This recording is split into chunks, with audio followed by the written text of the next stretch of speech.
45 degree की गर्मी, सूखे खेत और फिर भी कमाई, ये कैसे पॉसिबल है?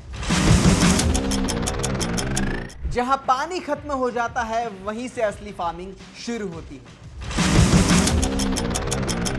अगर आपके पास कम पानी है और आप खेती छोड़ने की सोच रहे हैं तो ये वीडियो पूरा देखिए। नमस्कार, मैं हूं शुभम और बॉस वाला फार्मिंग हिंदी में आप सबका स्वागत है। और आज हम बात करने वाले हैं एक ऐसी फसल के बारे में जो 45 डिग्री के तापमान, हाँ जी 45 डिग्री तापमान में भी खड़ी रहती है, सूखे को झेलती है और फिर भी किसानों को अच्छा मुनाफा देती है। आज के समय में सबसे बड़ी समस्या है पानी की कमी और इसी वजह से बहुत सारे किसान ट्रेडिशनल फसलें छोड़ने को मजबूर हो जाते हैं। लेकिन यहीं पर एक स्मार्ट फार्मर मौका पहचानता है और एक ऐसी फसल चुनता है जो हालात के हिसाब से बेस्ट है। ऐसी ही एक फसल है गवार फली, जो क्लस्टर बीन भी कहते हैं उसे इंग्लिश में। ठीक है, इस गवार फली, इस क्लस्टर बीन के बारे में हम बात करेंगे। लेकिन उसके पहले अगर आपने बॉस वाला फार्मिंग हिंदी को सब्सक्राइब नहीं किया तो प्लीज सब्सक्राइब कर लीजिए, लाल बटन दबा दीजिए, बेल आइकन को प्रेस कर लीजिए ताकि शुभम के आने वाले वीडियोस आप मिस ना कर सके। दबा दिया, वेरी गुड।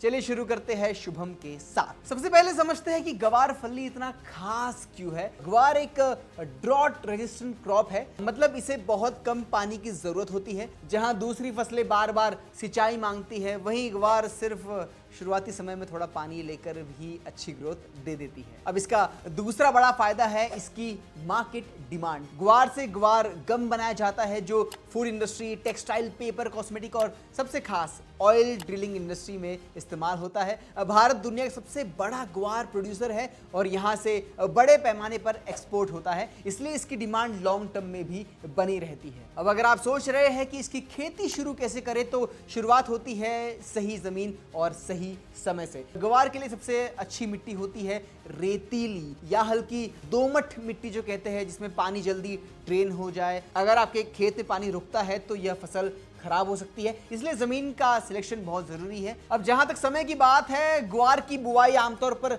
जून जुलाई में होती है जब हल्की बारिश शुरू हो जाती है। लेकिन अगर इरिगेशन की सुविधा है तो आप इसे थोड़ा पहले भी शुरू कर सकते हैं। अब चलो बात करते हैं बीज की। 1 एकड़ के लिए आपको लगभग 8 से 10 किलो बीज की जरूरत होती है। बीज की कीमत वैरायटी के हिसाब से अलग अलग होती है, लेकिन एवरेज मानो तो 800 से 1500 रुपए तक का खर्चा आता है। बुआई करते समय रो स्पेसिंग का ध्यान रखना बहुत जरूरी है। लगभग 30 से 45 सेंटीमीटर की दूरी पर लाइन बनाकर बुआई करनी चाहिए ताकि पौधों को ग्रोथ के लिए स्पेस मिले। अब चलिए आते हैं इन्वेस्टमेंट पर। अगर हम 1 एकड़ की बात करें तो इसमें कुल खर्चा बहुत ज्यादा नहीं आता। बीज का खर्च जैसा मैंने बताया, उसके अलावा हल्की खाद आप पकड़ लीजिए, फर्टिलाइजर पकड़ लीजिए, खर्च करीब 2000 से 3000 रुपए तक हो सकता है। अगर आपके पास इरिगेशन नहीं है और आप सिर्फ बारिश पर डिपेंडेंट है तो पानी का खर्च लगभग 0 हो जाता है। मजदूरी और बाकी छोटे मोटे खर्च मिलाकर कुल इन्वेस्टमेंट मैं कहूँ 5 से 10,000 रुपए के बीच में हो सकता है।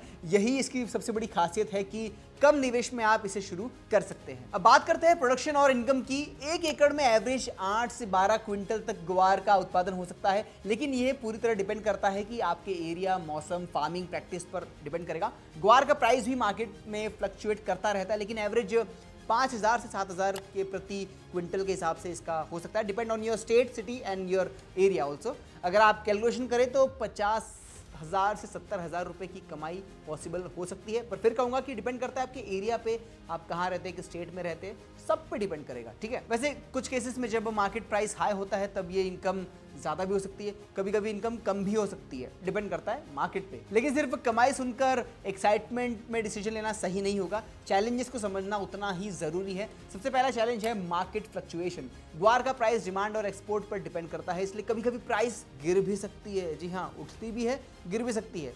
दूसरा चैलेंज है पेस्ट और डिजीज मैनेजमेंट।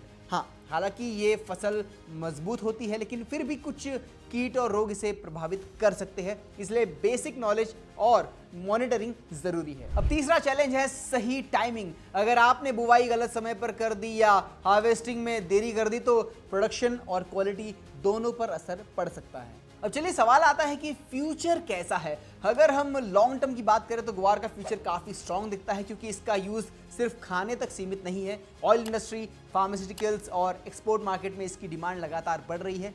जैसे जैसे इंडस्ट्री लगातार बढ़ रही है, जैसे जैसे इंडस्ट्रियल यूज़ बढ़ेगा, वैसे ही इसकी कीमत और डिमांड भी बढ़ेगी। इसीलिए ये सिर्फ एक सीजनल क्रॉप नहीं बल्कि एक स्ट्रेटेजिक क्रॉप है जिसे स्मार्ट फार्मर अपनाकर स्टेबल इनकम बना सकते हैं।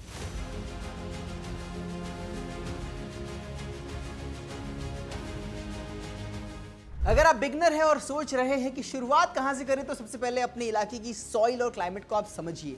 आसपास के किसान से बात करें जो पहले से ही ग्वार की फसल जो कर रहे, खेती कर रहे हैं। छोटे लेवल पर 1 या आधा एकड़ से आप शुरुआत कर सकते हैं, ताकि रिस्क जो है वो कम रहे और आपको प्रैक्टिकल एक्सपीरियंस मिल जाए। धीरे धीरे जब कॉन्फिडेंस बढ़े तब आप एरिया बढ़ा सकते हैं। इसके अलावा अगर आपके इलाके की मिट्टी रेतीली है और पानी की कमी है, तो आप ग्वार के साथ साथ तरबूज, खरबूज, बाजरा और मूंग जैसी फसलें भी उगा सकते हैं। ये सारी फसलें गर्मी में कम पानी में अच्छी होती है और डाइवर्सिफिकेशन करने में आपका रिस्क भी कम हो जाता है और इनकम में मल्टीपल सोर्स बन जाते हैं। देखो दोस्तों, आज के समय में फार्मिंग सिर्फ मेहनत का काम नहीं है, ये एक स्मार्ट बिजनेस बन चुका है। जो किसान मार्केट डिमांड, क्लाइमेट और कॉस्ट को समझकर प्लानिंग करते हैं वही आगे बढ़ते हैं। ग्वार जैसी फसलें इसी एक नई सोच का हिस्सा है, जहां कम पानी, कम खर्च और अच्छी कमाई का कॉम्बिनेशन मिलता है। तो अगर आप भी इस गर्मी में परेशान हैं और सोच रहे हैं कि कौन सी फसल उगाए, तो ग्वार एक स्ट्रॉन्ग ऑप्शन हो सकता है आपके लिए। लेकिन याद रखें, सही नॉलेज और सही प्लानिंग के साथ ही आप इसे मैक्सिमम फायदा उठा सकते हैं। अब दोस्तों, हम इस वीडियो के अंत में आ चुके हैं। आई एम श्योर आपको वीडियो पसंद आया होगा, पर आपके मन में सवाल काफ़ी सारे आए होंगे कि शुभम हमारे स्टेट में कर सकते हैं क्या, मैं कर सकता हूँ क्या, मैं तो स्टूडेंट हूँ, मैं तो हाउसवाइफ हूँ। बहुत से सवाल होंगे आपके मन में। एक काम कीजिए, सारे सवाल आप कमेंट्स में लिख दीजिए। बॉस वाला की टीम और शुभम आपके सारे सवालों के जवाब आपको देगा। और हाँ, अगला वीडियो आपको किस टॉपिक पर चाहिए ये भी आप मुझे बता सकते हो। सजेशन जो भी है आप कमेंट में लिख दीजिए, मैं डेफिनेटली उस पर वीडियो बनाऊंगा। फिलहाल अगर आपने अभी तक बॉस वाला फार्मिंग हिंदी को सब्सक्राइब नहीं किया तो प्लीज़ वो लाल बटन आप दबा दीजिए, ठीक है। बेल आइकन को प्रेस करो ताकि शुभम का आने वाला वीडियो आप मिस ना कर पाए। कर लिया? Very good. अब मिलेंगे अगले वीडियो में। Till then keep watching boss वाला फार्मिंग हिंदी। ब्रांड पार्टनरशिप्स और एडवर्टाइजिंग इंक्वायरीज के लिए ईमेल कीजिए brand@bosswala.com या व्हाट्सएप कीजिए 9108014192 पर। बॉस वाला, बी द बॉस।